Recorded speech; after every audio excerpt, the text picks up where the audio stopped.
je te dirais là, pour un autre 30 secondes, là, c'est sûr, j'ai eu la chance, je n'ai pas joué là 10 ans, mais j'ai joué un match contre Mario Lemieux, puis j'ai joué un match contre Wayne Gretzky. Wow!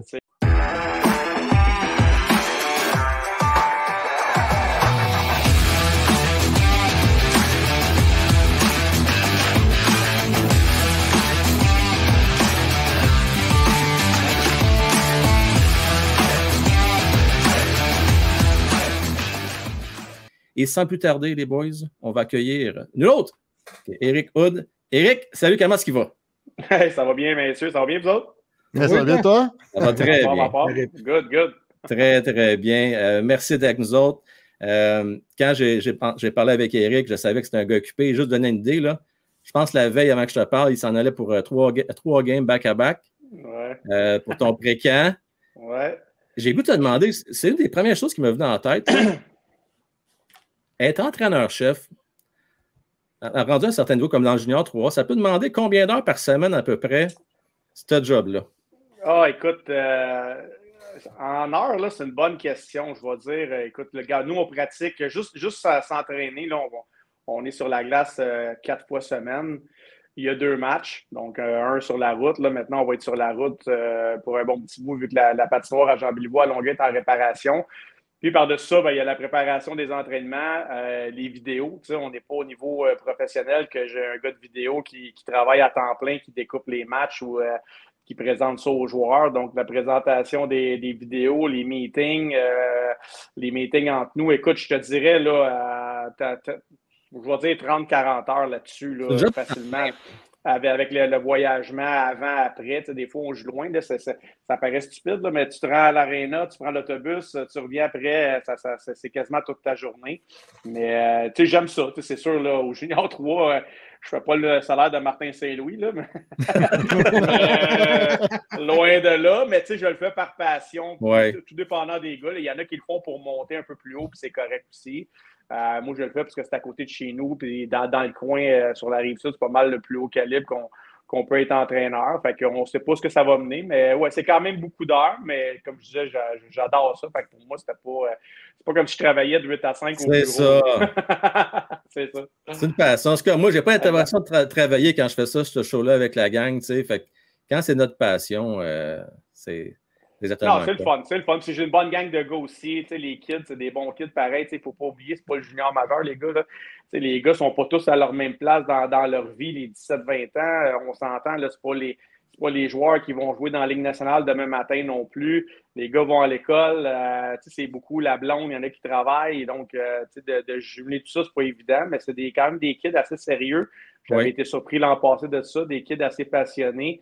Et puis, on ne sait pas ce que ça peut mener, mais c'est un beau groupe, une bonne organisation à Longueuil. Là, ils ont des bonnes équipes à chaque année. Fait qu'on on est bien traités. On n'a pas à se plaindre pour un junior 3A. Puis comme je disais, moi, j'adore ça jusqu'à maintenant. Là. Puis, ils ont une bonne réputation en plus. Là, juste pour vous dire, je regardais ça en fin de semaine. Là, écoute, moi, je n'ai jamais vu ça, Éric. C'est une première pour moi. Puis toi aussi, je pense, on s'en parlait vite. Là. Les gars, dimanche, c'était dimanche, hein, c'est ça? Oui, dimanche, oui. Vendredi, dimanche, ça se peut, ouais. En tout cas, en fin de semaine, il y a eu un protest à la game. Peux-tu nous en parler? Qu'est-ce qui s'est passé? Ouais, non, c'était vendredi, en fait. Écoute, en fait, le protest, du côté de Terrebonne, ont eu raison. Il y a eu des punitions. En fait, ça a commencé, on était en punition, et puis notre joueur a quitté le banc des punitions 2 secondes trop tôt. Donc, il fallait qu'il ait purgé son 2 secondes, plus un autre 2 minutes. Et puis, entre-temps, on avait eu une autre punition, donc il restait 58 secondes à écouler à l'autre punition, plus le 2 secondes. Donc, tout ça pour dire, on aurait dû être 5 contre 3 pendant 2 secondes, et par la suite, 5 contre 4. Et puis là, l'arbitre s'est mélangé, il y avait des punitions des deux côtés, donc ça a fini 4 contre 3, 2 secondes. Et puis après, on a joué 4 contre 4 au lieu de 5 contre 4, et on a marqué sur le 4 contre 4. Okay. Donc, ça a fait un match. Là, on est déjà 3-1, ça a fait 4-1, ça a fini 5-1 pour nous. Et puis, ils ont mis le protège, et puis ils avaient raison. C'est une erreur. En fait, c'est une erreur et non de jugement, de règlement. Et puis, là, c'est la partie drôle. Là, ça, c'est tout correct, puis ça fait partie de la game, tout ça. Mais là, ce qu'on a appris, c'est qu'il faut rejouer le dernier 11 minutes du match. Et puis, à une quelconque date. Donc, je trouve ça un petit peu... un petit peu, je veux pas dire absurde, mais je trouve ça drôle. Moi, j'ai 46 ans, là, je joue au hockey depuis que j'ai 5 ans, donc en tant que joueur et entraîneur, ça fait quarantaine d'années. C'est la première fois que je dois reprendre une partie d'un match. Ça peut arriver s'il y a un bris mécanique d'une Zamboni ou peu importe, mais à cause d'un protège, ben, écoute, ça va être une première dans ma carrière. Fait que, ça va être une autre anecdote à raconter un peu plus tard à d'autres gens. Est-ce que ça va un peu avec le fait qu'on a de la misère à avoir des arbitres au hockey? Puis l'inexpérience des arbitres qui sont montés très, très vite de niveau. Ouais. Ça a-tu un peu à voir avec ça, une genre de situation comme ça? C'est sûr que c'est un problème, mais là, écoute, il y avait 4 arbitres sur la patinoire, deux en chef, 2 juges de ligne. Il ne faut pas oublier qu'il y a 2 marqueurs aussi qui sont attitrés par la Ligue. Donc là, il y a 6 personnes qui se sont trompées en même temps. Mais pour répondre à ta question, oui, c'est sûr, c'est comme n'importe où. Là, c'est difficile de trouver des arbitres de qualité, des arbitres disponibles aussi. C'est sûr, un peu comme le joueur, l'arbitre, c'est peut-être plus glamour de dire je t'arbitre au niveau junior majeur que junior 3A. Donc oui, on revoit souvent les mêmes arbitres, mais si je me rappelle bien, là, c'est les 2 arbitres qui étaient présents à ce match-là, c'était quand même des visages connus, là, que c'était pas leur premier match, mais ça arrive. Là, c'est une erreur de jugement de tout le monde. C'est arrivé vite, puis écoute, ça passait un petit peu rapidement sous les yeux de tout le monde, mais c'est ça. Fait que là, je n'ai pas la date exacte, mais il va falloir rejouer un match de 11 minutes, commencer le match à 5 contre 3 pendant 2 secondes, et par la suite, 58 secondes, 5 contre 4, et on va écouler le match, et puis on verra ce qui arrivera. Mais écoute, c'est sûr, au début, j'ai trouvé ça un peu spécial, là, les gars. Faut pas oublier, c'était le match numéro 1 de la saison. En plus. On menait 3-1. On s'entend que Terrebonne, c'est les champions de l'an passé. Là. Comme je disais, je ne pense pas qu'ils vont finir dans les bas-fonds cette année, puis ils vont se battre pour le 2 points du match numéro 1. On ne sait jamais, là, mais en tout cas, je trouve, de mon côté, personnellement, je trouve, il ne faut pas oublier que c'était le match numéro 1. C'était la cérémonie de leur côté pour le championnat de l'année passée. RDS était sur place. On dévoilait une nouvelle coupe cette année, la nouvelle coupe Napa. Et puis là, il n'y a personne qui parle de ça. Là. Tout le monde parle que du proté. Ouais. Il faut reprendre 11 minutes. C'est plus de ce côté-là que je trouve. Je mets un petit bémol parce que je trouve que ça entache un petit peu qu'on veut peut-être promouvoir la Ligue puis aller de l'avant. Mais là, tout le monde parle de ça. Fait que c'est une première pour tout le monde. Mais qu'est-ce que tu veux? On va voir ce qui va arriver puis on va jouer les 11 minutes puis il arrivera ce qui arrivera. Là. Moi, je trouve ça délicat un petit peu parce que, excuse-moi, Frank, c'est juste, je trouve ça délicat un peu parce que ça ouvre la porte à des prochains protés, tu comprends? C'est même le même principe que quand un arbitre colle un icing, dans le fond, puis l'autre se ravise, mais on reprend ça au milieu, puis je veux dire, il y a une erreur de l'arbitre, tu comprends? Oui, tu as raison, mais moi aussi, je pensais comme ça, mais là, on m'expliquait à la Ligue, ça, c'est une erreur de règlement. Là, tu parles de jugement. C'est l'arbitre un peu hors-jeu. Moi, je ne l'ai pas vu, lui, il l'a vu. Mais là, c'est un règlement qu'on a comme oublié une punition qui était là. Et puis, donc, on a été plus ou moins, je ne veux pas dire avantagé, mais le règlement était mal appliqué. Donc, c'est pour ça qu'ils ont remporté le procès et non sur le procès, et non une erreur de jugement de l'arbitre qui n'a pas vu de ses propres yeux. Là, parce que la punition était là, mais il manquait un joueur sur la patinoire. C'est ça qu'on m'expliquait, mais ça reste spécial comme phénomène un petit peu. Là. C'est peut-être le match qui va vous permettre d'aller aux séries. De notre côté aussi, on a une bonne formation. Je comprends tout ça. Puis peut-être que ça avait été de notre côté, on aurait mis un proté aussi. Mais écoute, c'est juste plate que ça soit arrivé dans ce moment-là, là, que vous êtes plutôt le match numéro 1 avec toute la promotion qui avait été faite. Puis là, tout le monde, au lieu de parler du 35e anniversaire de la Ligue ou de la nouvelle coupe ou blablabla ou d'RDS qui est présent cette année, on parle du proté. Puis vous aussi, là, en entrée de jeu, c'est ça. Je m'excuse, Eric. Je voulais pas tourner le fer dans la plaie. C'est ça. Fait que ça Colin! On va le jouer puis on va passer à d'autres choses. Oui. Passons à d'autres choses. Moi, j'ai le goût, tantôt, tu disais, les gars, c'est en 17-20 ans, différents groupes d'âge, tout ça. Y en a-tu quand même, ils ont tous rêvé dans leur jeunesse de jouer dans la Ligue nationale de hockey, mais y en a-tu qui ont encore l'espoir, du moins, de faire la Ligue junior majeure du Québec ou de faire la Ligue. Oui, je pense surtout les plus jeunes, les 17 ans qui se font retrancher. C'est sûr, il y a une déception au début, puis tu espères encore en tant que joueur de 17 ans. Au courant de l'année, tu vas te faire appeler, ou même à 18. Ça arrive, un joueur joue junior majeur à 18 ans. Donc oui, pour ces jeunes-là, c'est encore... ils s'accrochent encore à ce rêve-là, puis ça peut être possible. Okay. C'est sûr, du côté de mes 19-20 ans, là, on passe à d'autres choses. Ouais. Il y a quelques joueurs, je vais être honnête, qui pensent encore peut-être qu'ils aimeraient ça jouer universitaire canadien, que ce soit au Québec ou dans les Maritimes ou même aux États-Unis, parce qu'il y en a certains qui ont gardé l'éligibilité NCAA. Donc, il y en a, c'est encore ça, ils s'accrochent. Puis il y en a d'autres, ben, c'est l'inverse. Ils vont à l'école, sont rendus peut-être comme là, cette année, j'ai 2 joueurs de 20 ans qui sont déjà à l'université. Puis ils veulent juste terminer ça en beauté, jouer avec leurs amis, travailler fort, remporter une coupe. Et tu sais, je veux pas que c'est quand même assez local, le Junior 3. Oui. Là, moi, j'ai tous des joueurs de la région ici, de la Rive-Sud de Montréal pour la plupart. Donc, c'est tous des joueurs qui ont grandi ensemble depuis peut-être le Pee-Wee. Puis ils veulent terminer ça avec une belle expérience. Puis après ça, ben, peut-être, je me fie un peu aux joueurs que j'avais l'année passée des 20 ans. Il y en a quelques-uns qui ont réussi à jouer peut-être senior 2A. Ils vont encore à l'école, jouent un match par fin de semaine. Puis, écoute, c'est un peu ça. Fait que, comme tu disais tantôt, puis comme je disais, c'est plus difficile de jongler avec ça parce qu'ils ne sont pas au même niveau. Mais comme je disais aussi, je suis quand même surpris du sérieux des joueurs. Je me serais attendu à peut-être plus de laisser aller, là, du moins notre équipe. Là. Mais les gars sont quand même sérieux. Il ne faut pas oublier, même s'ils sont jeunes, les boys, là, ils vont à l'école toute la journée, ils viennent pratiquer le soir, on joue le vendredi. Comme là, demain, on joue à Princeville, c'est pas à côté. Dimanche, on joue à Laval. Là tu as une blonde, il y en a qui ont un petit travail. Ça fait des semaines assez occupées sur ces gars-là. Puis, ils travaillent fort pareil, puis ils sont sérieux. Puis, je suis quand même assez surpris là, de ce sérieux-là des gars, en tout cas, que j'ai depuis l'année passée. C'est une question pour toi, Eric. Oui. Je suis juste curieux parce que moi, dans le fond, j'ai une interrogation par rapport aux jeunes d'aujourd'hui, OK? Parce que ceux qui vont dans cette tranche-là, est-ce que toi, en tant qu'entraîneur, tu as encore un certain comme pouvoir ou est-ce que le monde t'écoute? Est-ce que tu es pris aussi. Comment je peux exprimer ça? Oui, je comprends ce que tu veux dire. Est-ce que tu as encore le sentiment d'autorité envers ces jeunes-là dans la génération d'aujourd'hui? Est-ce que ça marche encore comme ça? Bien, je vais dire oui et non. C'est sûr qu'il y a une question de respect puis de prestance puis tout. Là, moi, je le dis tout le temps à mes joueurs, puis je dis ça en toute humilité. Là. Je ne suis pas le meilleur joueur, je ne suis pas le meilleur entraîneur peut-être qu'ils ont eu dans leur carrière, mais je ne suis pas le meilleur entraîneur tout court. Peut-être que oui pour certains, peut-être non pour d'autres.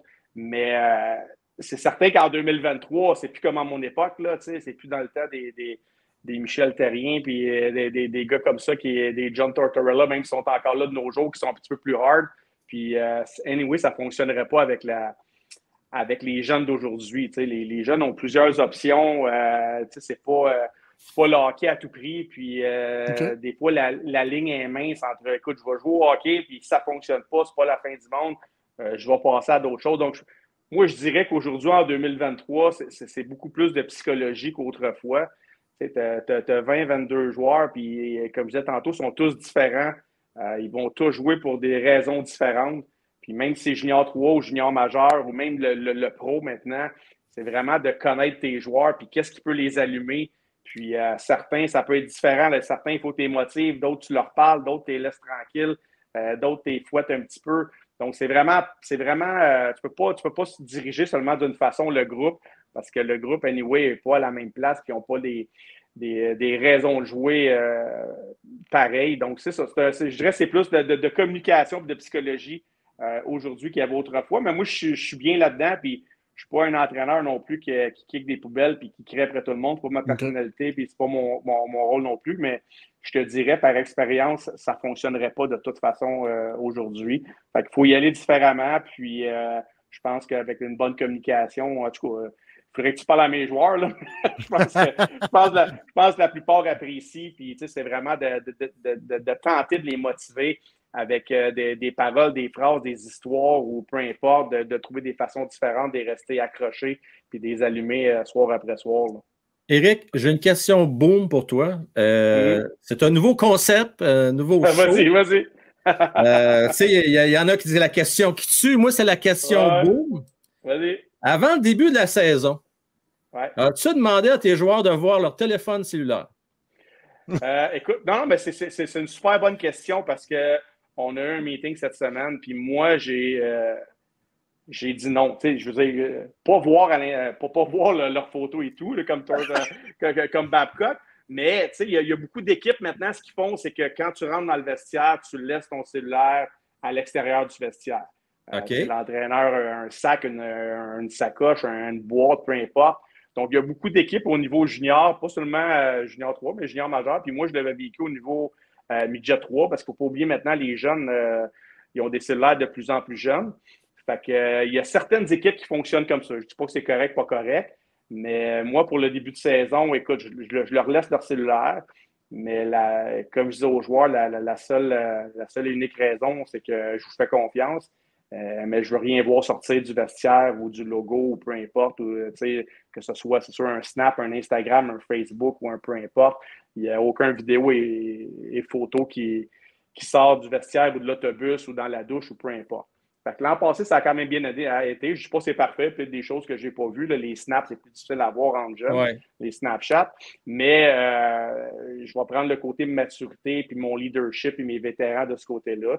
Mais écoute, je dirais que c'est une belle patate chaude, ça, de nos jours, là, les cellulaires dans les vestiaires, là, plus en jeune âge aussi. Là, les jeunes sont moins matures. On prend une photo, on prend une vidéo, le gars fait une petite danse, il est en boxeur, l'autre il est en combinaison, l'autre est dans la douche. Tu montres des photos des petites filles, donc c'est plus dangereux, mais tu sais, junior, il commence à avoir une certaine maturité aussi. Mais c'est ça. Non, moi, je n'ai pas demandé à fouiller les photos de famille puis vos blondes. Mais de toute façon, encore là, comme je disais tantôt, au junior 3, les gars, je me serais fait revirer de bord assez vite, je pense, les gars. Là, le sphère, là, puis j'aurais passé aux nouvelles pour différentes raisons, mais dans le cas, lui, il a peut-être un meilleur aura que moi, puis il peut se le permettre, mais moi, écoute, ça n'aurait pas fonctionné avec mes joueurs, puis je veux pas ça non plus, j'ai assez des voix dans le vestiaire, dans le boss, écoute, les boys, la fille que tu fréquentes, puis ta famille, garde ça pour toi. J'ai une petite question pour toi, après ça, Francis, si tu as des questions, gêne-toi pas. Oui, je vais t'amener ailleurs complètement. Parfait. Okay. Moi, là, juste pour finir avec la technologie puis la réalité d'aujourd'hui, là, bon, je ne sais pas si c'est parce que je suis vieux jeu, mais moi, il y a une affaire qui me tape sa mère, Eric. Là. C'est pendant un match canadien de Montréal, voir des gars sur le banc avec le iPad, aller regarder les styles replay, voir. Parce que là, moi, excuse-moi, là, il y a peut-être des bonnes intentions là-dedans, puis on va regarder, voir ce qu'on a fait de pas. Je peux comprendre. Je me demande dans une certaine mesure s'il n'y a pas des gars qui regardent ça. Hey, check le style de la passe que je t'ai faite. Hey, on est dans un match de la Ligue nationale de hockey. Tu manques une crise de bonne game pendant ça. Tu penses quoi de ça, toi, Eric? Bien, ça aussi, là, les gars, on est rendu en 2023. C'est sûr, nous, on est tous, je vous regarde, là, on n'a pas 18 ans. Là. On est peut-être plus à la vieille école. Puis moi aussi, là-dessus, je pense que l'iPad, c'est fait pour les entraîneurs. Exact. C'est sûr, le joueur, comme tu disais, à un moment donné, oui, tu as manqué ton jeu, mais des fois, comme si c'est plus pour voir ta mise en échec ou check ma belle passe ou peu importe. Puis je ne sais pas à quel point ça garde ton focus dans le match. Puis je vais aller plus loin. Je ne sais pas à quel point là, il y a d'iPad derrière le banc dans la Ligue nationale. Il ne doit pas en avoir 18 derrière le banc. Là. À chaque présence, me semble, moi, je me rappelle quand je jouais, vous avez tous déjà joué au hockey. Tu arrives sur le banc, tu es brûlé. Là, me semble, ça ne me tente pas de regarder l'iPad. Là, je prendrais une gorgée d'eau puis je resterais concentré. Mais encore là, il y a des équipes, je pense, qui laissent les joueurs regarder. Il y en a d'autres non. Mais on se dit, les jeunes maintenant, ils ont été élevés et ils ont grandi avec la technologie. Fait que pour eux, c'est juste normal. Puis je vais aller plus loin. Je sais qu'il y a des joueurs entre les périodes, ils prennent leur téléphone, ils doivent texter, puis peu importe. Puis on entend plein d'histoires, puis même au niveau professionnel. Fait que les jeunes ont ça quotidiennement, tout le temps sur eux, que ce soit à l'école, au travail. C'est dur, c'est comme une drogue de se départir de ce fameux téléphone-là. Donc, je mène sur le banc. Pour eux, ça doit être juste naturel de hey, je prends l'iPad, je regarde ma séquence, puis peu importe si c'est positif ou négatif, si ça te garde ou non dans le match. Mais c'est sûr, pour nous, un peu plus vieille école, à un moment donné, on regarde ça, puis on graphigne un petit peu, mais je pense que ça va être ça. Ça va être ça dorénavant. Il va falloir vivre avec. Puis écoute, on va voir où est-ce que ça va mener, mais je pense que c'est ça maintenant de nos jours. Là. Juste préparer la gang. Si là, commencez à préparer vos questions. Donc, commencez à penser. Francis. Ouais, moi, je vais te ramener un petit peu sur ta carrière. Parce que, tu sais, on s'entend, je suis allé voir un petit peu. Ça. On te reçoit ici, fait que j'aime ça un peu. Je me suis adonné à regarder, m'attarder surtout sur la partie européenne de ta carrière. Où est-ce que j'ai vu, tu sais, souvent on voit, exemple, la Ligue élite suisse aussi ou ça. J'ai vu des équipes peut-être de Division 2, de la France, d'ici, tout ça. Je me demandais comment ça s'est passé, dans quel type d'aréna tu passes des ligues qu'on n'entend pas parler souvent. C'est quoi l'ambiance? Quel type d'aréna? C'était-tu agréable? T'as-tu aimé ça? Pourquoi tu as fait ça aussi, tu sais? Écoute, pour répondre à ta dernière question, pourquoi j'ai fait ça? Écoute, encore là, ça c'est différent pour chaque joueur. Il y en a qui qui ne veulent pas tourner la page. En fait, quand tu vas en Europe, tu as tourné la page. Tu as essayé Ligue nationale, tu l'as fait un petit peu, oui ou non. Tu as joué Ligue américaine. OK, là, à un moment donné, je ne jouerai pas dans la Ligue nationale. Est-ce qu'il y en a qui le font côté monétaire? Parce que veux pas, c'est mieux l'Europe que la Ligue américaine.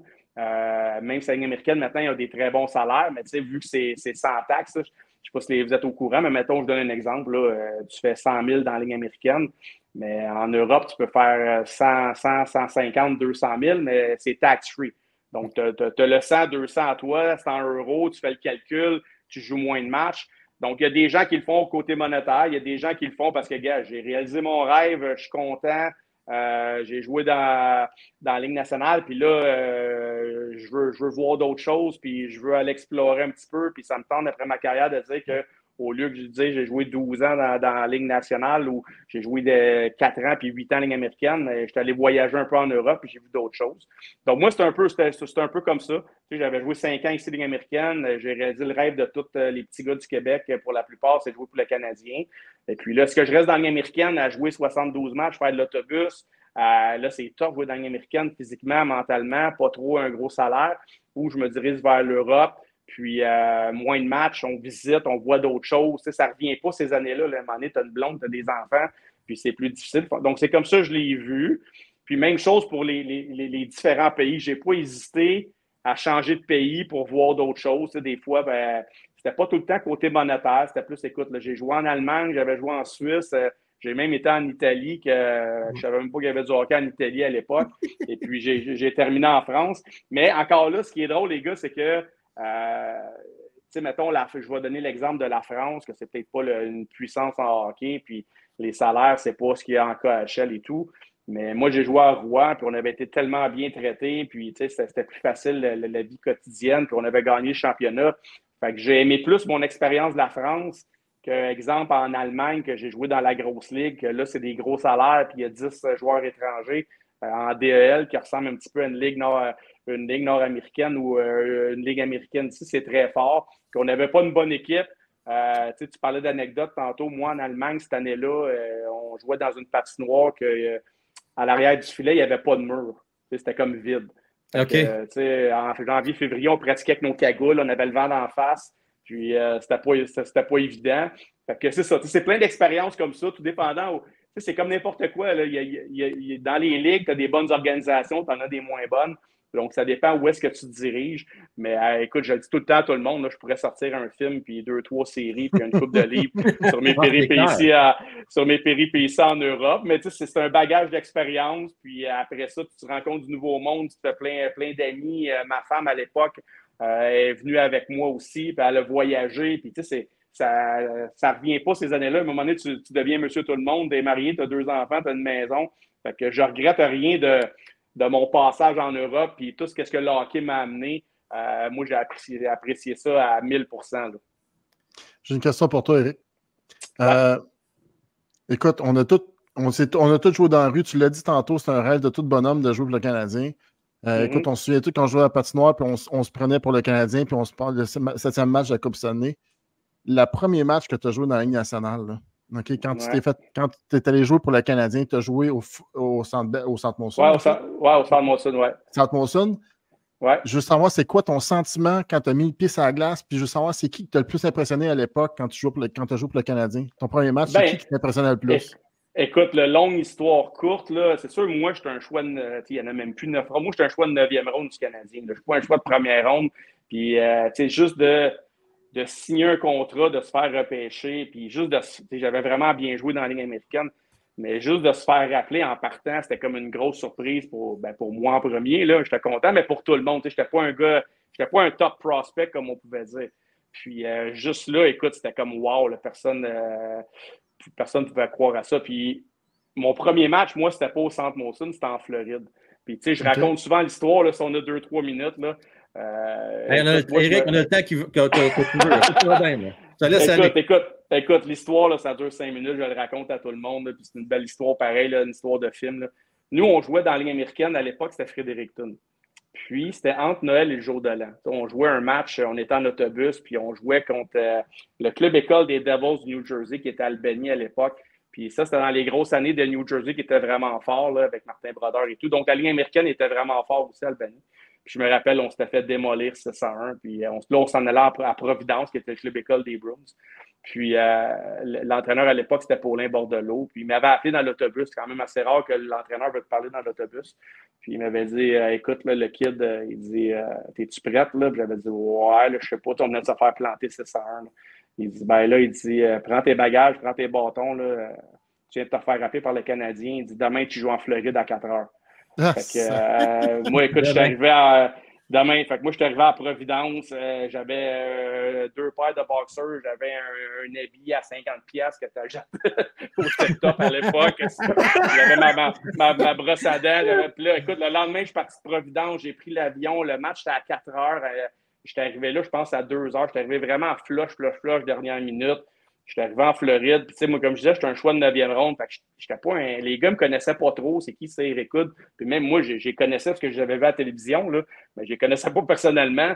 Puis, j'étais arrivé au match. Puis là, j'étais arrivé dans le vestiaire en Floride. Puis, j'étais assis entre Mark Recchi puis Vincent D'Anfous. Puis moi, je me rappelle, tu sais, là, j'ai 46 ans, mais moi, quand j'étais, mettons, novice à tombe 2A, puis oui, moi, mon joueur préféré, c'était Stéphane Richer. Tu sais, je capotais de Stéphane Richer. Mais là, Stéphane Richer, il était là, tout d'un coup, là, je jouais avec Stéphane Richer. Moi, quand j'étais dans la rue, je faisais des slap shots, puis j'étais Stéphane Richer, là, puis je m'achetais des bâtons Chimo, des Sherwood comme Stéphane Richer. Puis là, tout d'un coup, j'étais dans la chambre, et je m'habillais avec lui, puis il était super fin. Puis tout ça pour dire que, écoute, j'ai quand même joué, tu sais, des fois, tu ne joues pas trop ton premier match. J'avais quand même joué en Floride. Puis on avait gagné, je pense, je vais dire 2-1, là, je me rappelle pas, là, quelque chose comme ça. Parce qu'on avait gagné le match. Puis là, moi, j'avais réalisé mon rêve. Là, je pouvais mourir le lendemain. Là. Moi, j'ai joué dans la Ligue nationale, j'ai joué pour le Canadien. Puis je me rappelle, ça, Vincent D'Anfous, qui était capitaine, était venu me voir. Puis là, moi, j'étais impressionné. Puis là, c'est gros, là. Puis là, il dit, hey, bon match, le jeune, puis blablabla. Puis il dit, gars, il dit, t'es chanceux, là. Il dit, c'est notre souper des recrues ce soir en plus. Là, moi, écoute, là, vous me donnez un indice, les gars, là, je faisais 35 000 Canadiens à Fredericton, là, c'est pas une scène, là.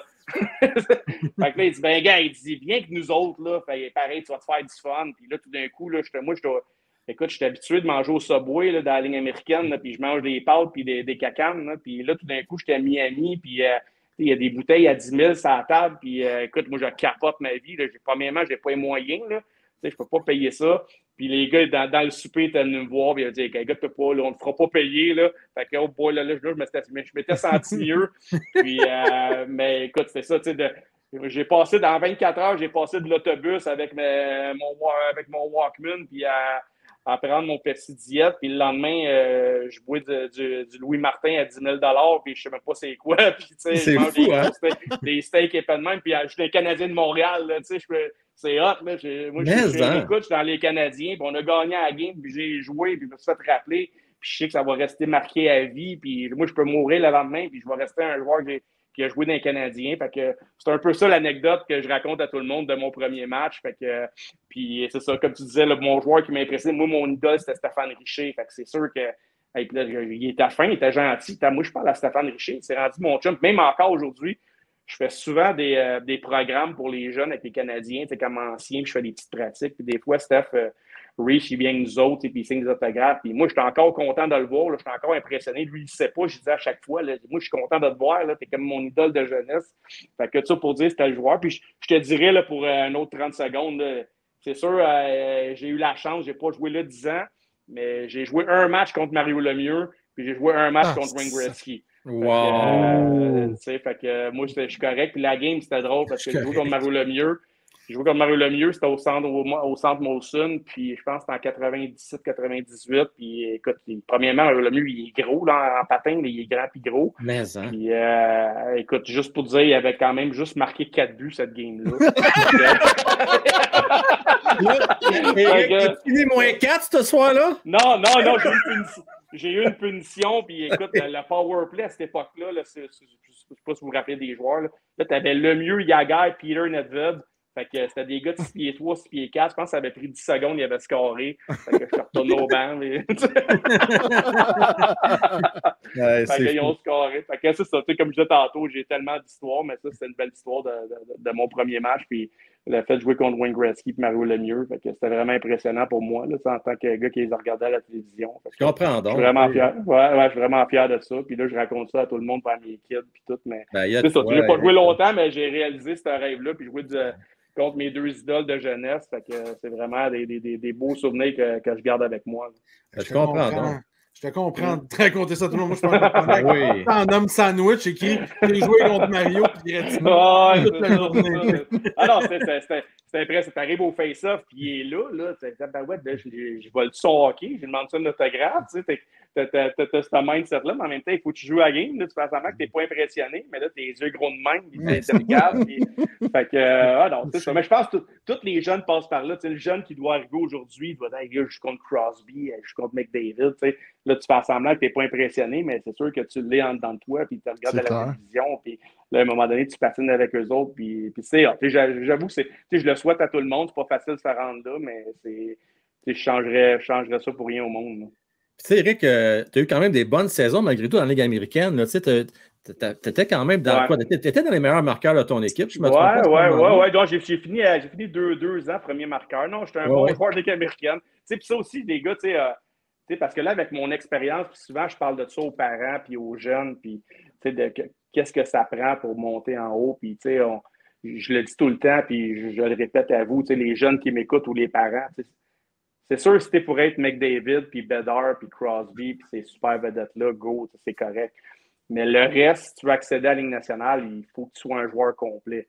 C'est ça qui est arrivé. Puis c'est arrivé à moi et à plein d'autres joueurs. Que là, tu es un bon joueur de Ligue américaine, mais tu n'es pas assez bon pour être un top de la Ligue nationale. Mais non plus, tu n'es pas assez bon dans d'autres facettes du jeu, peut-être pour jouer sur une 3-4e ligne. C'est souvent ça qui arrive. Puis, tandis que l'autre, qui est, je vais donner l'exemple, un Pezzetta, c'est un typique grinder. Lui, il grindait junior, il grindait Ligue américaine, puis il grind Ligue nationale, puis il a son rôle, puis il joue ça à 4, puis c'est correct. Mais je donne tout le temps l'exemple. On va donner l'exemple d'un Québécois là, que j'aime, que je me ressemble un peu, ou je me revois en lui, un Charles Hudon. Un Charles Hudon qui joue dans la Ligue américaine, qui fait 30 buts par année, qui est premier marqueur de son équipe. Tu dis, comment ça, ce gars-là, il n'est pas dans la Ligue nationale, puis tu as l'autre à côté qui en fait peut-être 15, puis lui, à un moment donné, il a son break, puis il réussit à rester là.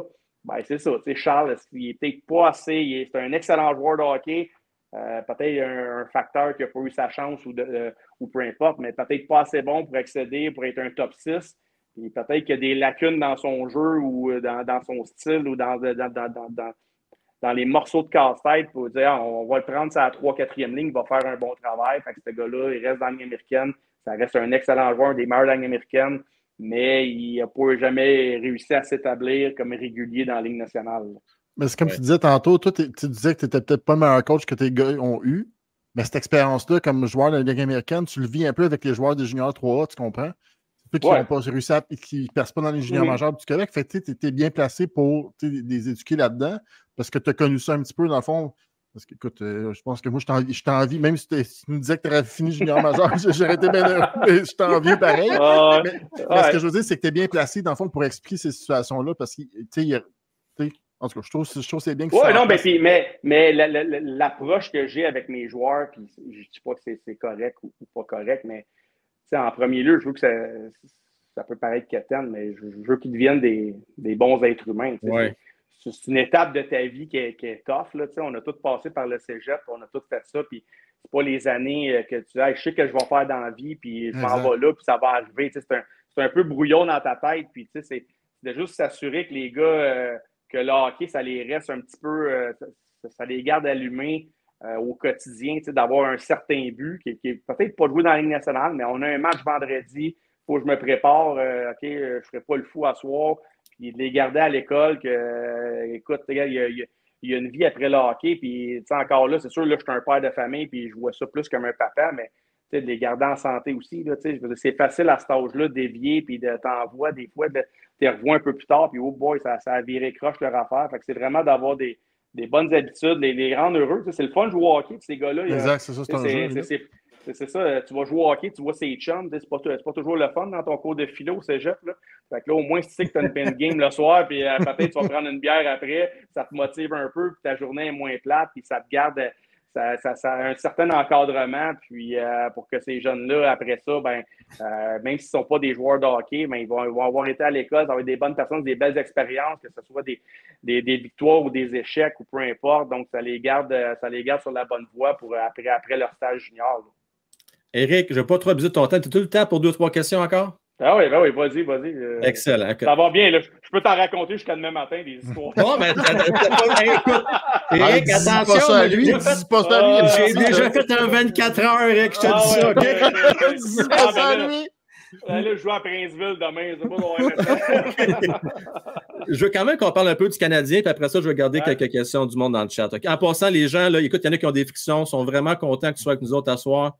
Des beaux commentaires, les gens apprécient beaucoup ta présence avec nous autres. Merci. Le monde a trouvé bien drôle, mais 24 heures, oui. OK, je veux qu'on parle un peu du Canadien, parce que 95% des gens ici sont des gros fans du CH. Je ne veux pas de quoi tu parles. Non, c'est ça. Tu penses quoi de la reconstruction jusqu'à date qu'ont mis en place Ken et Jeff, principalement? Là? C'est quoi ton opinion là-dessus? À date, moi, je trouve que ça va bien.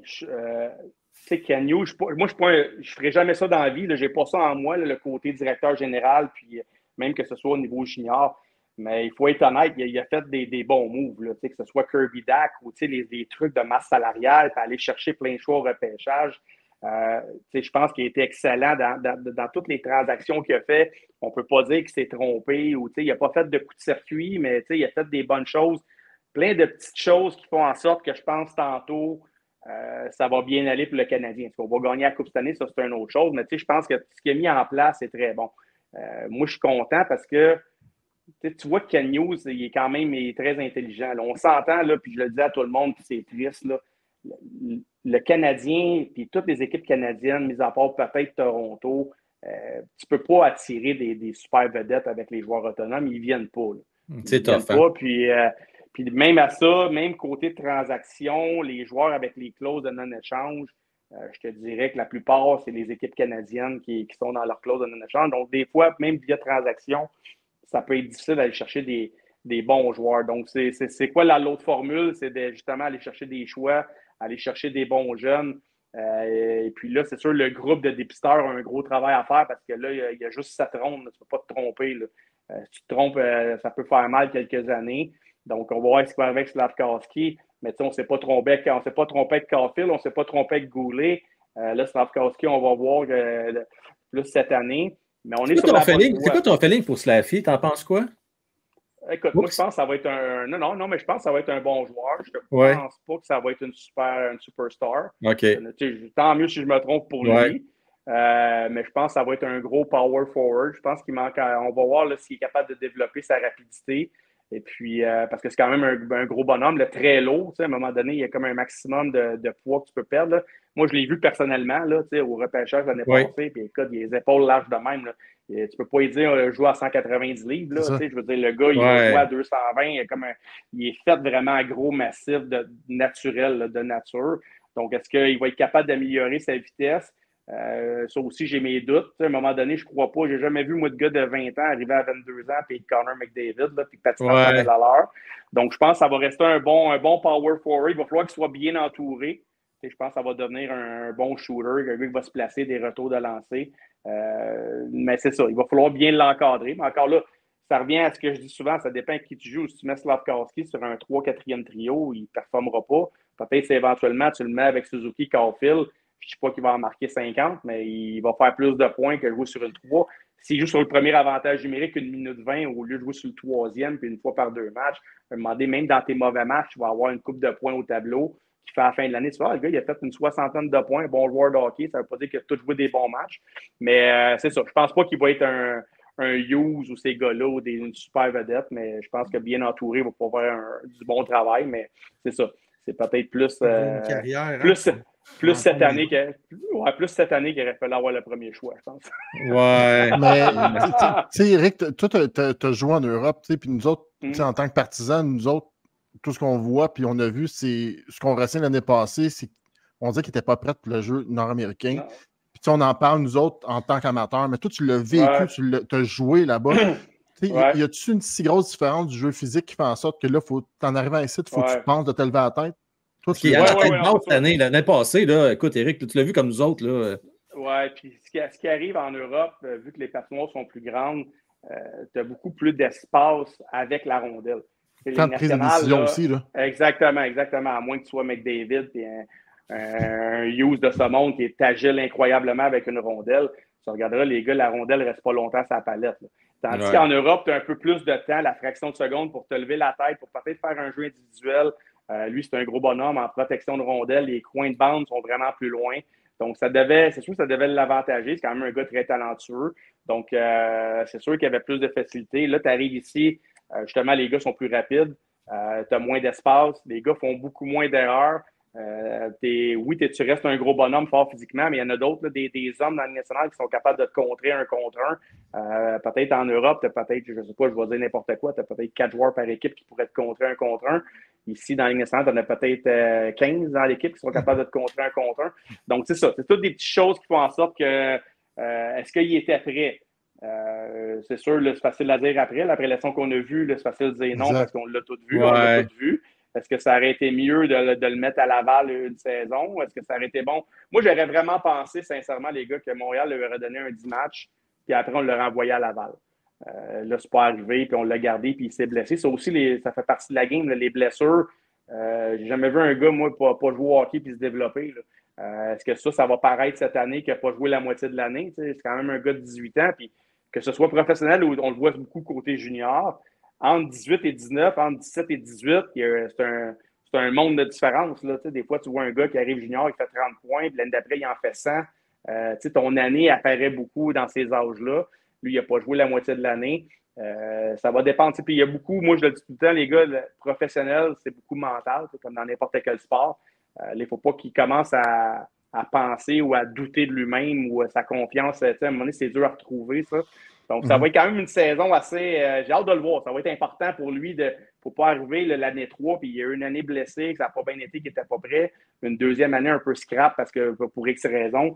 Moi, j'aimerais ça voir là, un petit peu une progression, puis qu'il y a un certain engouement, qu'on pense que sa troisième saison, il va être capable de prendre encore un autre step et être un excellent joueur à 22 ans et non attendre à 28. Puis là, on lance la serviette comme des Galchenyuk qu'on a vu de ce monde, puis d'autres joueurs qui ont été des flops. Là. Mais on va laisser de la chance au courage. On va le laisser aller cette année pour voir comment il va performer. On va prendre une couple de questions, Éric, avant de terminer avec les gens dans le chat. J'ai Pierre-Luc qui demande, selon toi, quel joueur pourrait surprendre au camp cette année?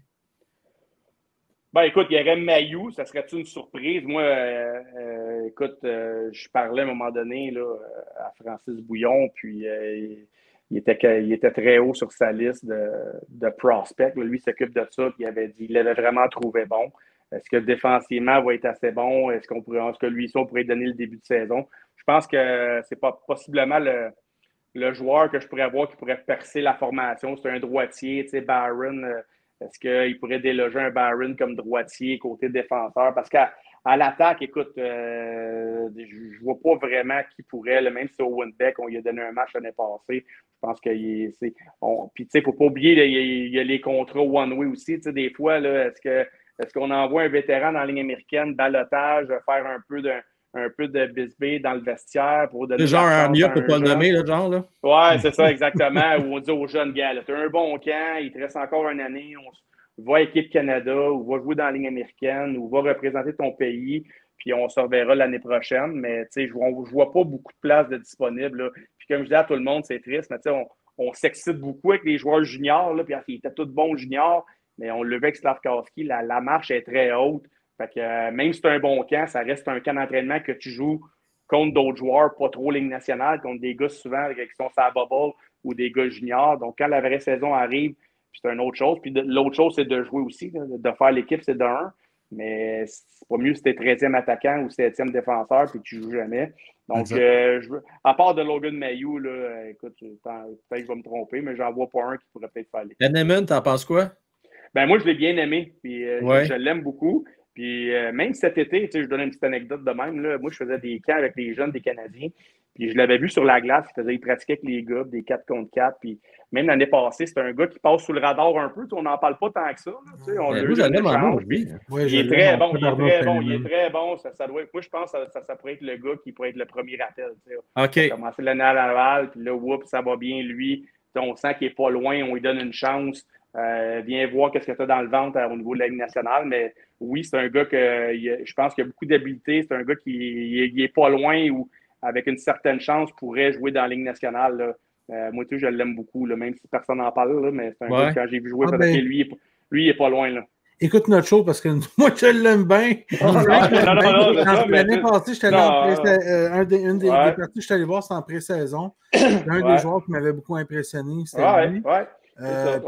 Tu le regardes, il n'y a peut-être pas le potentiel d'une première ligne, mais il y a le potentiel peut-être à son maximum d'une deuxième ligne ou idéalement, ce qu'on le voit, je pense que c'est peut-être une troisième ligne. Mais tu sais, je veux dire, il contrôle bien la rondelle, il patine bien, il est gros. Il est gros, ce bonhomme-là. Il protège bien la rondelle, il fait beaucoup de belles choses. Ces joueurs européens-là qui ont déjà joué un petit peu professionnel dans leur pays, contrairement aux joueurs nord-américains, ils font bien les détails. Tu sais, dans la Ligue nationale, je suis tout le temps aux gars, puis aux joueurs, puis à peu importe. C'est un jeu d'erreurs, c'est des détails. Là. Tu fais des erreurs juniors, une fois sur deux, le goaler va l'arrêter, mais dans la Ligue nationale, 9 fois sur 10, tu fais une erreur, puis le puck est dans le net. Là. Fait que, lui, il fait bien les détails. C'est un gars qui joue bien, c'est des clichés, là, mais sans la rondelle défensivement, positionnement du bâton, comme tu parlais de protection de rondelle, son exécution, son agilité. C'est un gars, ces petites choses-là que peut-être monsieur tout le monde voit moins parce qu'on regarde le score puis s'il a fait une cuillère ou s'il a fait un Michigan ou un but. Mais lui, il fait bien ça. Tu vois qu'il a quand même beaucoup d'expérience hockey malgré son jeune âge. Puis je pense que c'est ça. Je pense que c'est un gars que demain matin, je suis pas mal certain, on le mettrait dans le Canadien. Il n'y aurait pas de life fou. Là.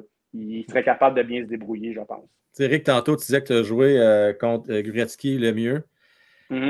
McDavid, selon toi, est-ce qu'on peut pouvoir dire un jour que ça a été le meilleur joueur de l'histoire? Ben, c'est le plus...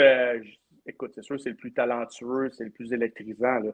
Puis, on revient comme dans tous les autres sports. Tu ne peux pas comparer McDavid avec Gretzky puis le mieux. Là, aller chercher sur YouTube une vieille game des années 80. Là, vous allez voir que ça n'a rien à voir. Fait que, tu sais, tu peux pas dire que McDavid était meilleur que Gretzky. C'est une autre époque, un autre style de jeu. Les joueurs, la préparation, le conditionnement physique, les vidéos, c'était juste pas la même chose. C'était différent. Mais écoute, moi, je suis vraiment impressionné par McDavid. Aujourd'hui, comme je parlais plus tôt, la qualité des joueurs, les vidéos. Tu parlais d'iPad derrière le banc.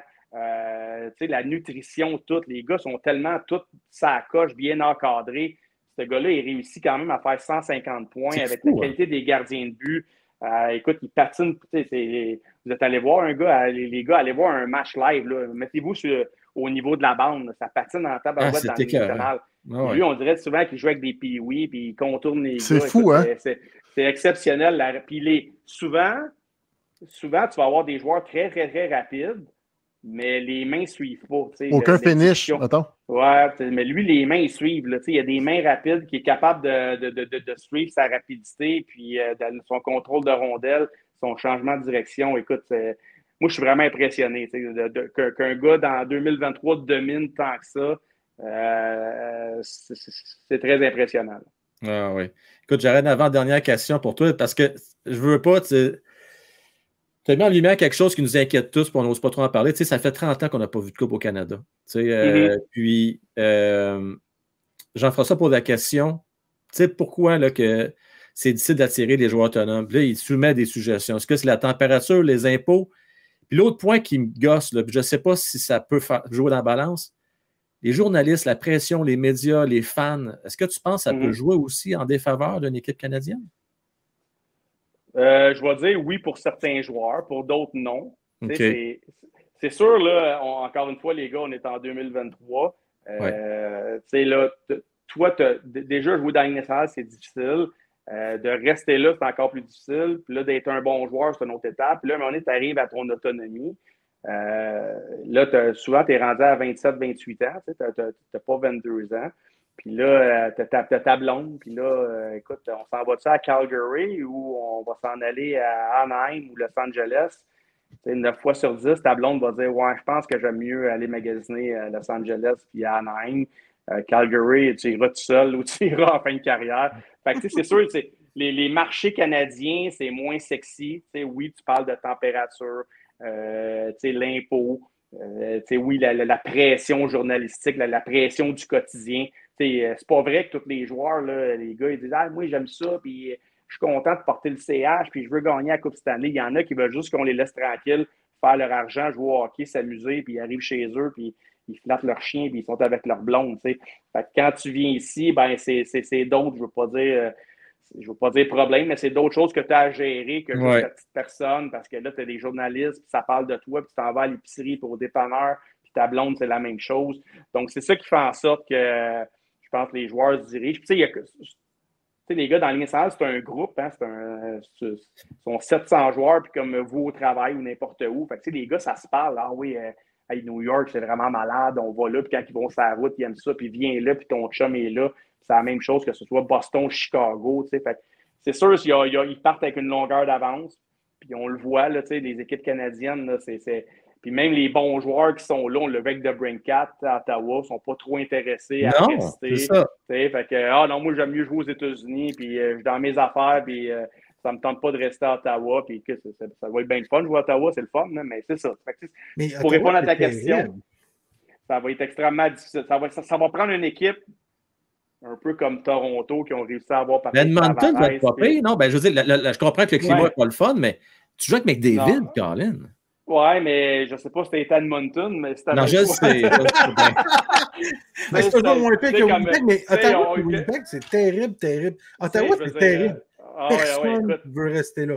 Personne. Non, puis tu sais, je veux dire, je le connais pas personnellement, puis il le dira jamais, mais tu sais, Huberdeau, t'aimes-tu mieux aller à l'Arena en Ferrari en Gogun ou en Floride ou avec ta cagoule puis ta tuque, puis à Calgary à moins 28, tu sais, ça reste, tu joues au hockey, puis tu n'as pas à te plaindre de rien. Là, tu fais 10 millions par année, puis tout, mais ton quotidien, là, tu as l'option, puis écoute, tu as l'embarras du choix, tu en as 32 équipes. Fait que, c'est ça. Fait que, soit qu'il y a une équipe qui va être repêchée exceptionnellement, puis il va avoir plein de bons joueurs, puis à un moment donné, ça va pogner, puis il y a le plafond aussi à gérer dans tout ça, puis on va gagner une Coupe Stanley, mais via joueur autonome, transaction, ça va être difficile. Puis Edmonton, peut-être, mis à part Draisaitl et McDavid, s'il avait bien repêché, peut-être qu'on en serait rendu là, mais on a fait quelques erreurs aussi en repêchant pas super bien dans les choix de première ronde, mais c'est ça, on le voit depuis 30 ans, il n'y a pas d'équipe canadienne. Je leur souhaite toutes, là, mais c'est ça, c'est plus difficile d'attirer des joueurs ici. Ça va être je peux se poser une question boum-boum, moi? Ah ouais, ta petite question boum-boum. C'est un boum avec un autre boum. Oui, c'est trop boum-boum, on la coupera au montage. OK, parfait. Mais écoute, OK. Éric, moi, je suis un anti-bataille, OK? Commence pas avec ça, toi, là. Hey, c'est-tu tout ou c'est moi qui parle? Non, mais vas-y, vas-y. Vas-y, je sais que tu t'en vas, j'ai des bonnes réponses, je pense. Vas-y. OK, c'est bon. Moi, j'ai tout en peur, puis souvent, j'avais vu un reportage qui disait que ça prend un coup de poing ici de sa tempe avec une bonne pression pour mettre un gars paraplégique ou vraiment l'handicaper comme il faut. Dans la Ligue nationale, est-ce que la bataille a vraiment un impact pour prévoir les batailles? Est-ce que ça a un impact vraiment pour la sécurité des joueurs? Ou si tu l'enlèves, tout le monde devient fou, puis ça se fait des McSorley à tour de bras? Bien, c'est ça qui arrive. Je pense que ça va prendre une transition.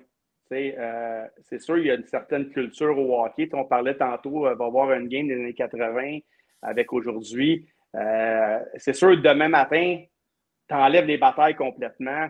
C'est sûr, il y en a des joueurs qui vont être plus agressifs, un peu plus tough. Je pense que ça serait extrêmement difficile de couper ça du jour au lendemain. Je pense que ce qui va arriver, c'est progressivement en l'enlevant, puis pas seulement dans la Ligue nationale, mais dans les calibres inférieurs.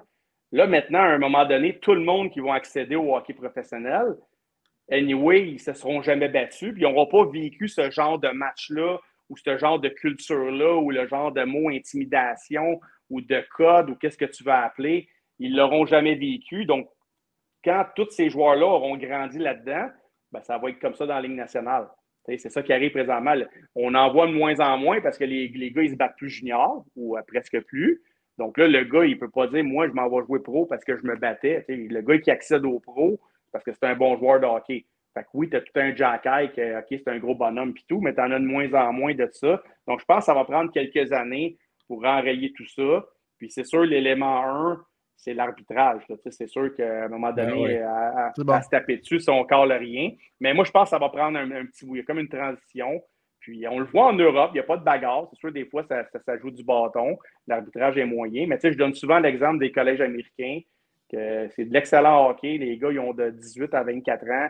Ils jouent avec leur full face. Je ne sais pas que ça devrait être ça dans la Ligue nationale, mais tu sais, la culture du hockey NCAA, il n'y a pas tellement de cheap shots. Si vous regardez un match, ça joue intense, ça joue rapide. Il n'y a pas de niaisage après le coup de sifflet parce que les gars ne sont pas amenés à ça. Ils n'ont pas été habitués à ça. Donc, c'est ça le hockey pour eux. Donc, je pense que dans la Ligue nationale, dans quelques années, on devrait ou on pourrait en venir à ça parce que les jeunes qui vont arriver n'auront jamais vécu ça. Donc, ça va être pour eux le hockey. Ça va être qu'on stick on puck, un peu de mise en échec, pas tant parce que c'est moins à la mode. Il n'y a pas de bagarre après le coup de sifflet. Bon, on se parle, on s'engueule. Il n'y a pas trop de niaisage qu'on s'en va au banc, mais ça va prendre quelques années, je pense. Tu vois, ben merci, tu me donnes raison. Fait que Frank, tu peux aller. Non, mais gars.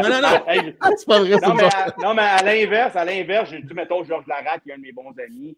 Lui, je comprends sa mentalité que là, tu sais, il faut que tu protèges ton joueur. Puis là, quand tu as un tough sur la glace, ça tranquillise d'autres équipes. Puis tu ne touches pas à mes bons joueurs parce que si tu touches à mes bons joueurs, moi, je vais arriver, je vais sauter sur tes bons joueurs. Mais c'est ça, parce qu'il y avait des bagarreurs, puis il y avait des joueurs comme ça. Puis c'était comme ça au niveau junior, c'était comme ça au niveau Ligue américaine. Comme le modèle se suivait. Mais là, si on coupe le modèle plus bas, ben, les joueurs, ça ne sera plus ça leur culture de hockey ou leur minding. Donc, ça va arriver en haut, puis on n'aura jamais vécu ce genre de choses-là. Puis là, comme là, je trouve qu'on est entre deux. T'sais, souvent, il y a des bagarres dans la Ligue nationale, mais ça arrive quand? C'est quand il y a un joueur qui se fait frapper. T'sais, on l'a vu avec des cadres, des choses comme ça l'année passée. Là, c'était une bonne mise en échec, mais là, je t'ai fait mal à l'orgueil, je t'ai fait mal un petit peu à l'épaule. Exact. Il faut que je jette les gants. Là, c'est pour ça que je dis, moi, peut-être je me trompe, mais il va y avoir une transition à avoir. Là, on est rendu à l'étape que là, on se bat pas, mais si tu fais mal pareil quelqu'un, il faut que tu te battes. Fait que, c'est ça. Fait que, ça va prendre quelques temps, je pense. J'aime le commentaire de Fred. T'sais. Dans les années 80, il y avait le crochet. Écoute, ça accrochait pas à peu près. Puis la Ligue nationale a réussi à enlever ça. Fait que, tout peut se changer. Regarde, la Ligue junior majeure du Québec, ce que j'aime, c'est des précurseurs. Là, ils se font bâcher, puis on regarde un peu partout. Ils disent, bon, ils ne sont jamais battus de leur vie. Puis là, ça bâche la Ligue junior majeure du Québec. Mais moi, je pense qu'une question de temps, ça va suivre. Mais entre-temps, les gars, moi, j'aime pas voir un Jack-Eye à 20-21, même s'il est capable de se défendre. Là. Cette année, j'ai peur qu'on ait des Reeves et des Lucic qui vont voir. Hein? Ben, il a lancé un message, en fait. Il a lancé des invitations. Il a dit, exact. C'est mis dans le trouble un peu, mais bon. C'est un petit peu de temps. Mais par contre, les gars, plus tôt, je parlais de rôle. Est-ce que Jack-Eye, si tu enlèves cette facette-là de son jeu, si là, t'arrêtes de jeter les gants et tu joues seulement au hockey, est-ce qu'il va être capable de percer le top 6? Est-ce que tu prends Jack-Eye sans sa robustesse et son. Je vais donner un exemple, Eric. Je vais donner un exemple. Tu t'en souviens voyons, Colin, c'est lui qui avait une plaque dans le visage, voyons, qui jouait le Canadien. Emeline, il ne fait pas se battre, mais il ramassait comme un camion. Là. Tu comprends ce que je dis? Ces échecs, c'était séparer le joueur de la rondelle. C'était des bonnes mises en échec. Le monde y pensait 2 fois pour passer de son bord, mais il ne se battait pas, tu comprends? Ça n'a pas changé son jeu. Non, mais tu sais, peut-être, je ne sais pas, on n'a pas assez vu Jack-Eye. Emeline, c'est quand même un pas pire joueur de hockey quand même si c'était un 5-6. Là. Mais oui, je te dirais, c'est ça, c'était limite salaud côté Emeline quelquefois. Puis, c'est ça. Mais Jack-Eye, ça amène un aspect de sa game que là, tu le veux dans l'alignement parce qu'on n'est pas rendu à rayer toutes les bagarres. Mais oui, à un moment donné, c'est sûr, il faut que tu fasses face à la musique. Si tu veux jouer ce rôle-là, à un moment donné, il faut que tu danses un petit peu. Mais je pense qu'il va être capable. Mais en même temps, les gars, si on fait le tour de la ligue, tu as des vrais bagarreurs. T'as Reeves, t'as peut-être Deslauriers. On n'en a pas des tonnes à ce temps. Dernier, pas payé. Ouais, non, mais tu sais, un vrai là, qui est là. Les vrais, les top monteurs. Je ne serais pas amené d'en nommer 10. Là. T'as raison. Ils sont capables de se battre, mais ils jouent au hockey. C'est un gars qui a un élément dans son équipe.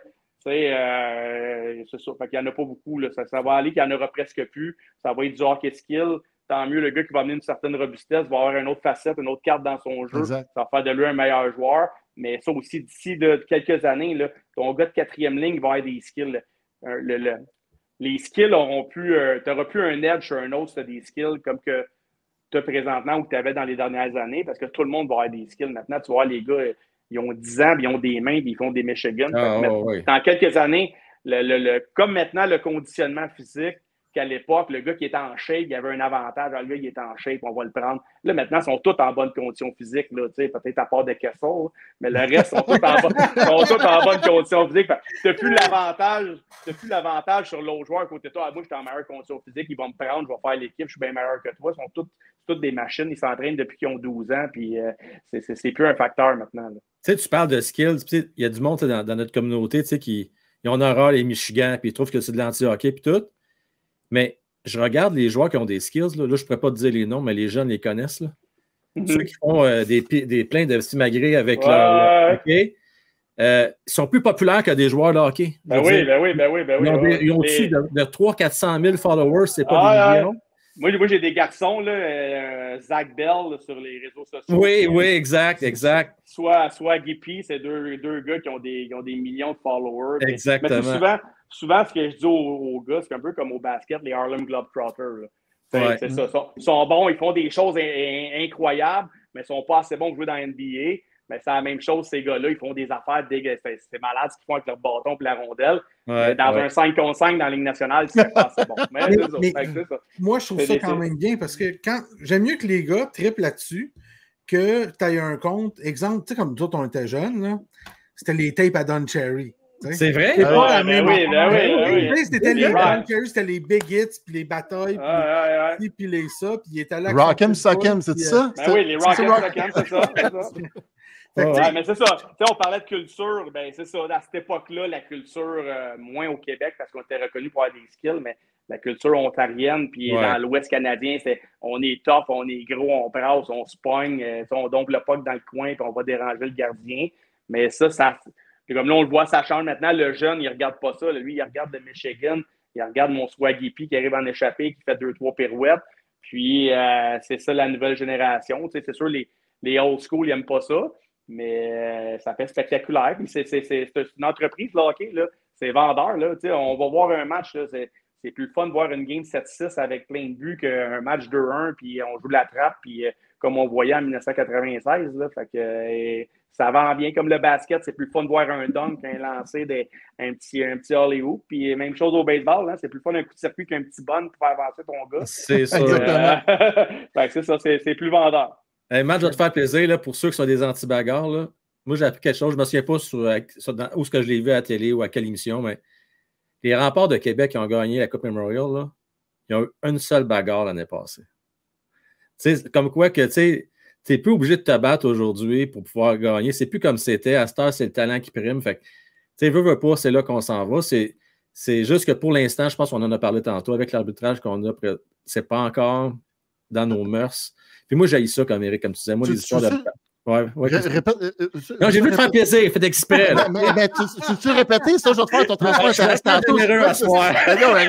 Attends, c'est quoi t'as dit? Là, Ced, s'il te plaît, fais pas un TikTok avec ça, OK? Ça reste ici, s'il te plaît. Non, mais même à ça, avec participer à l'action qui tourne de même. Non, mais ce que j'allais dire, c'est même l'aspect bagarre est même plus un facteur pour le dépisteur, pour l'entraîneur qui fait sa formation.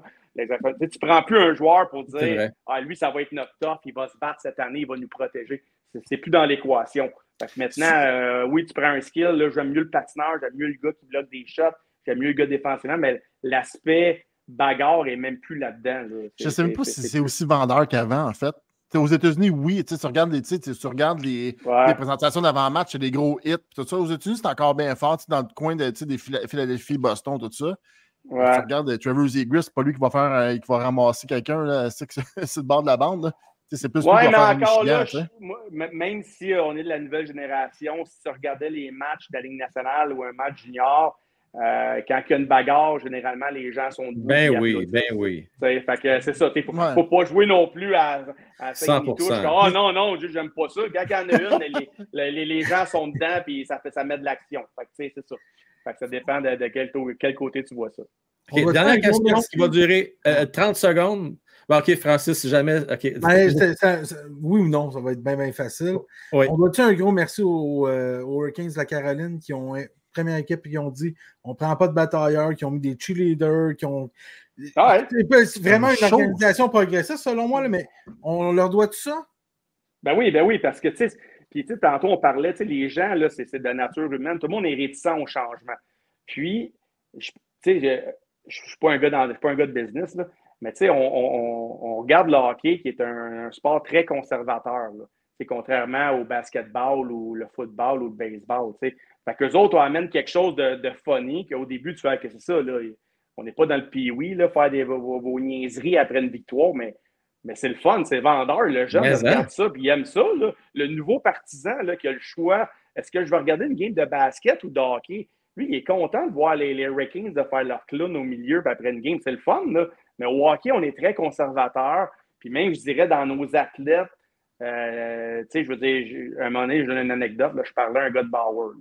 Puis eux autres, pour vendre leurs patins, ils auraient aimé ça qu'un Patrick Kane ait des patins colorés. Puis, tu sais, pour le jeune, c'est comme le joueur de basket. Mais les gars, non, je vais garder mes patins noirs. Tu sais, la culture pour pas trop flasher, pour pas trop. Tu sais, là, on n'est pas encore là au hockey. Je sais pas si c'est correct, mais dans d'autres sports, les gars sont plus colorés, ils mettent de l'ambiance, puis c'est vendeur. Puis les jeunes, ben, ils s'identifient à ça, un peu comme les jeunes aiment beaucoup Zegras. Même s'il y en a qui n'aiment pas ça, c'est ce gars-là qui est vendeur parce qu'il fait plein d'affaires incroyables, il a un beau style, il a du swag, c'est lui qui vend le hockey. C'est pas le gars qui dompe le puck dans le fond et qui bloque une shot. Là.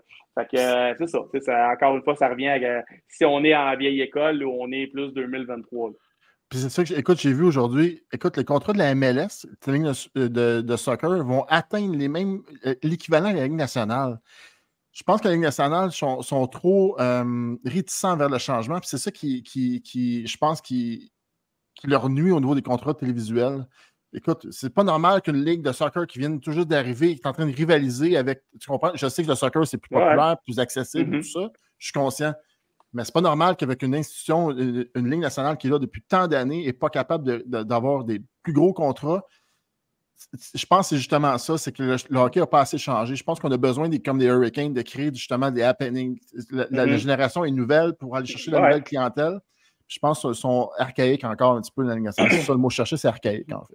Oui, puis tu sais, de bien vendre tes joueurs vedettes, on parlait, c'est pas de sa faute. Le McDavid, il était à Edmonton, peut-être que le McDavid il était à New York ou à LA, ça serait plus facile de vendre le hockey dans ces marchés-là. Mais tu sais, les LeBron James à l'époque, des Tiger Woods, les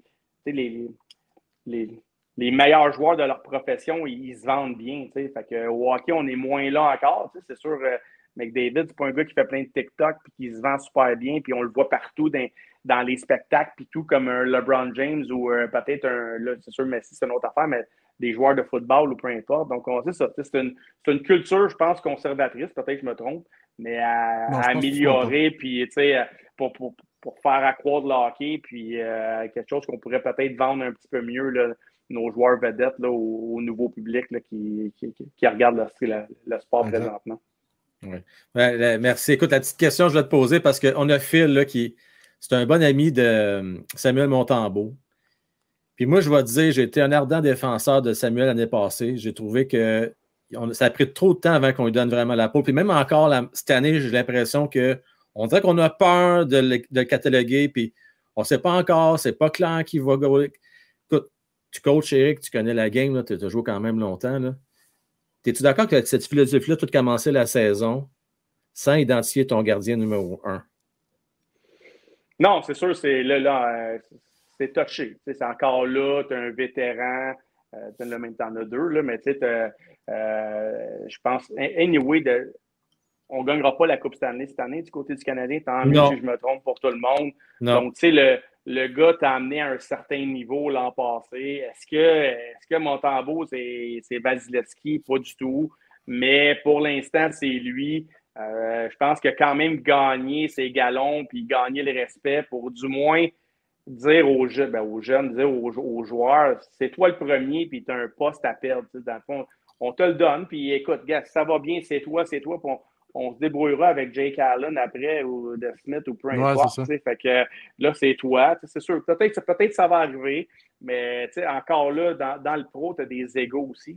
Ouais. Est-ce qu'on veut pas trop froisser le vétéran Jake Allen? Est-ce qu'on veut pas le tasser tout de suite? On veut garder. Peut-être que c'est un gars populaire dans le vestiaire, on veut garder de l'harmonie. Puis peut-être qu'on lui a dit à Montembeault, on ne le dira pas au public, ou gars, peut-être à la porte fermée, on lui a dit, gars, c'est toi qui pars, puis on se parlera après 10 matchs. Mais écoute, c'est sûr que là, lui, c'est certain que Montembeault, c'est peut-être pas, tu sais, quand on fait l'ornigramme du Canadien ou on fait le calendrier, peut-être qu'on dit, mais qu'on gagne la Coupe cette année ou mais qu'on soit compétitif dans 4-5 ans, 3-4-5 ans, est-ce que c'est Montembeault qui va être là? Peut-être qu'on dit que ce ne sera pas lui, fait que peu importe présentement entre deux. Ou peut-être à l'inverse, on dit oui, ça va être lui notre gars, puis go, ça, on y donne, puis il faut qu'il se développe. Il y a plein de choses qu'on peut penser ou qui se dit qu'on ne sait pas. Mais moi, je m'attends à le voir numéro 1, puis on va voir comment le Canadien va se débrouiller en début de saison. Écoute, Éric, c'était super le fun de jaser. Écoute, ça a flyé, là, ça a passé. Vraiment cool. Je sais pas, j'espère que c'était la même chose pour toi. Mais en tout cas, les gens, ils ont beaucoup apprécié. Les gens, ils ont beaucoup apprécié, honnêtement. Ils ont aimé ta générosité. Je vais te mettre des commentaires là, dans le chat. Puis j'ai hâte aussi de le montrer à grand public. Je suis sûr que les gens vont adorer. Que des beaux messages là, dans le chat. Je t'enverrai le lien après, Éric, tu vas voir ça, mais vraiment, les gens ont beaucoup aimé ta présence. De plus que j'aurais de tabarnouche, j'en aurais pris un autre. Ah non, je le sais, mais écoute. Hey, j'ai une série parce que j'ai tout un. On a tout, je dis j'ai, mais on a tout. On a fait un show carrément consacré à un certain moment donné, juste au développement des joueurs, puis tout ce qui a trait aux espèces de comités qu'ils ont fait avec les recommandations. Un moment donné, j'ai des questions pour toi là-dessus, parce que tu es dans le Junior 3A en plus. Puis, en tout cas, Il a mis la table pour participer. Non, là, écoute, parce qu'il y a un goût dans. Là, j'ai dit à France, regarde, on va pas le mettre dans le trouble à soir, là. Non, mais vas-y, gars, il est quelle heure, là? Vas-y, une petite dernière. Il est 9h15. Non, écoute, parce qu'Éric. C'est une question de développement. On a pour une heure là-dessus. OK. Regarde, on coupera le montage. On coupera le montage. Francis, garde-toi, vas-y. Ah ouais, vas-y, pose ta question. Non, mais c'est parce que. Oui, coupe-la au montage. Moi, je pense, puis j'ai l'avantage d'être un no-name, quelqu'un qui connaît personne, puis que ma réponse n'a pas aucun impact sur personne, sur rien. Je trouve ça dommage que l'espèce de comité qu'ils ont fait, là, ils ont pris, des gens qui sont compétents, des Marc Denis, etc. Mais je me demande à quel genre de résultat on s'attend de demander à des gens d'analyser un système pour qui le système a fonctionné. C'est-à-dire que ces gens-là se sont rendus dans la Ligue nationale. Ils ont réussi dans ce système-là.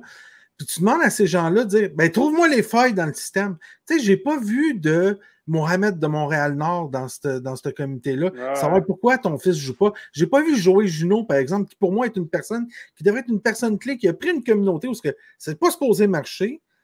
Puis il fait que ça marche. Tu comprends? Il a tout donné corps et âme.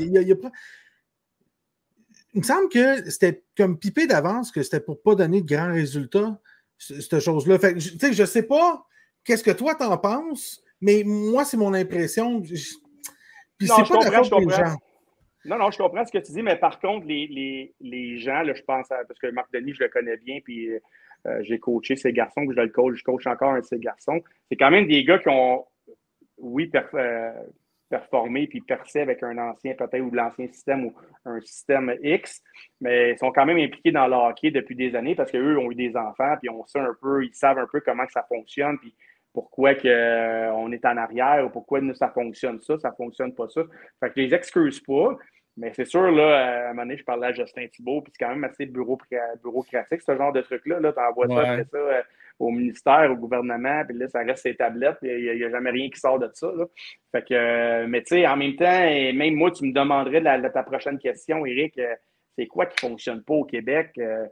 Écoute, moi, je suis dans le hockey mineur, dans le hockey depuis 12 ans, puis je pourrais pas te dire, là, il y aurait comme 100 réponses, comme il y en aurait 0. Tu sais, je veux dire, c'est-tu qu'on fait quelque chose de pas correct? C'est-tu qu'on fait, on fait ça bien, mais les autres pays nous ont juste rattrapés parce qu'on s'est mis à niveau? Est-ce que, il y a plein de choses. On pourra en parler jusqu'à demain matin. Est-ce que les structures ont bien fait? Est-ce qu'on laisse le choix? Puis c'est comme n'importe quoi dans la vie, les gars. Là, quand on se compare, on se console. Là, moi, je regarde ce qui se fait aux États-Unis, puis eux autres aussi, ils critiquent comment ça fonctionne, là, parce que si tu veux être un bon joueur de hockey, il faut que tu ailles dans un prep school, puis ça te coûte 50 000, puis après ça, il faut que tu ailles à l'autre école, puis si tu n'es pas dans le développement américain, puis après ça, si tu vas à l'université, si tu es un kingpin, c'est correct, avec ton scholarship, sinon ça te coûte 75 000 par année. C'est pas parfait de ce côté-là non plus, tu sais, puis système européen aussi, là, tu joues dans ton équipe mineure, puis il y en a un ou deux qui va jouer pro. L'école n'est pas impliquée.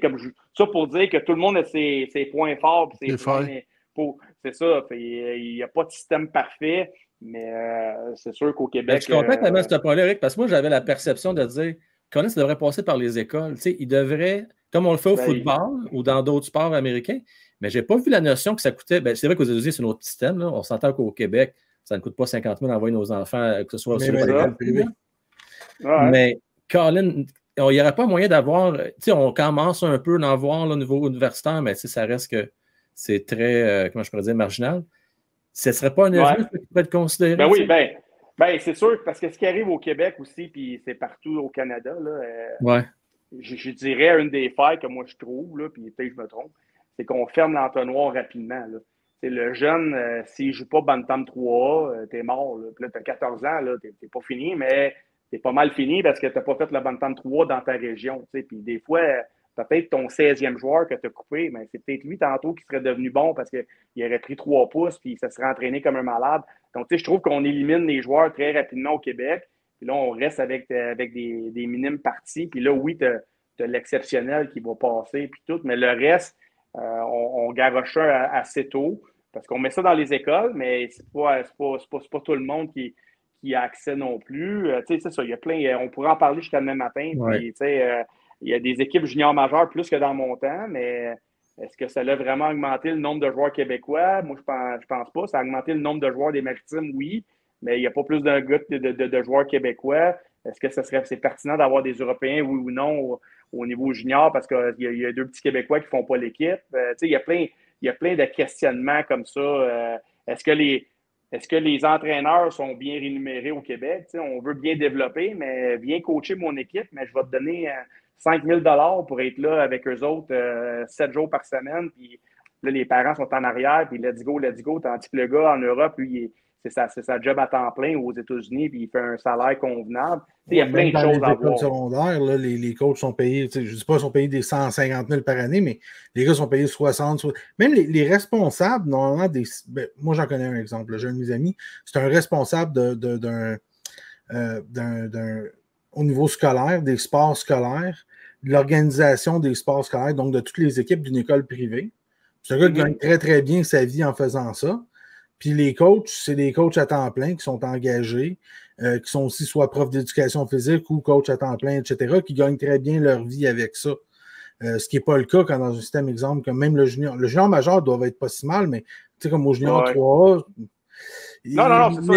C'est pas. Mais pour répondre à ta question, c'est pas toutes les écoles qui sont comme ça. Là. Moi, j'en connais plein, là, des entraîneurs au niveau mineur, puis je vais vous dire, ils font pas des fortunes là, pour la charge de travail qu'ils mettent. Là, je veux dire, c'est ça qui arrive. Ça aussi, tu veux des bons intervenants, tu veux bien développer. Est-ce qu'on a le budget ou les ressources pour faire ça? Certaines écoles, oui, la plupart, non. Fait que ça aussi, je veux dire, est-ce que l'entraîneur qui est là en poste coach pour les bonnes raisons? Je veux pas, la plupart des entraîneurs coachent pourquoi? Pour gagner, pour monter, parce qu'eux veulent accéder à l'autre niveau. Est-ce que c'est la bonne culture, la bonne méthode de faire? Ça aussi, c'est une autre question que. C'est ça que je te dis, il y en aurait 1 million de questions à se poser. Pourquoi que. On a dit que c'était long à développement. C'est ça. Non, mais c'est une bonne question. Puis je ne dis pas que j'ai les bonnes réponses, mais il y a beaucoup de choses à considérer pourquoi que ça fonctionne moins. Puis peut-être qu'on ferait tout ça, puis on n'aurait pas plus, parce que les autres pays, c'est ça, ils ont des bons athlètes, puis ils sont bien développés, puis ils ont du budget aussi. Puis maintenant, le bon athlète, au lieu de jouer au soccer en Europe, il décide peut-être de jouer au hockey. Puis avant, à mon époque, les Européens, ils venaient moins au Canada ou dans la ligne américaine. Ils restaient dans leur pays. Maintenant, ils viennent parce que, justement, ils veulent accéder à la ligne nationale. C'est mieux vu avec les réseaux sociaux. C'est plus... c'est moins mal vu de quitter son pays. Donc, il y a plein de facteurs qui rentrent en considération qui font en sorte que les autres joueurs des autres pays ils sont capables de jouer dans la Ligue nationale aussi bien que les Québécois maintenant. Éric, un gros merci, franchement. C'était vraiment le fun. Merci, Éric. Super apprécié. Les gens sont super contents également. Je vais juste mettre les messages. Là. Entre autres, Sid Chill, merci Éric, c'est le fun de t'entendre parler aussi longtemps. J'ai Pierre-Luc, super gentil, te souhaite une bonne saison avec ton club. Merci de ta générosité. Effectivement, bonne saison. C'est combien de matchs dans une saison? 48 au niveau 48, OK. Je trouve que c'est un bon ratio, ça. Oui, c'est ça. Là, on joue 2 fois semaine, les gars, vendredi, dimanche. C'est sûr, il n'y a pas tant de voyagement comme au niveau junior majeur. Ouais. Mais c'est ça. Fait que les gars, ils ont le temps de travailler, d'aller à l'école, d'avoir le blonde, de faire d'autres choses. Fait que c'est quand. Je disais plutôt c'est quand même exigeant, mais c'est pas à l'extrême comme un junior majeur que là, c'est plus difficile mentalement et physiquement. Ouais. Hey, un gros merci encore. Merci, Éric. Belle fin de soirée. Merci à vous autres, messieurs. Merci beaucoup. Attention à vous autres. À tes jeunes. Merci. Puis je vous reviens avec d'autres anecdotes à un moment donné. All right, excellent. On en prend note. Merci, salut Éric. All right. Salut, bye-bye. Bye.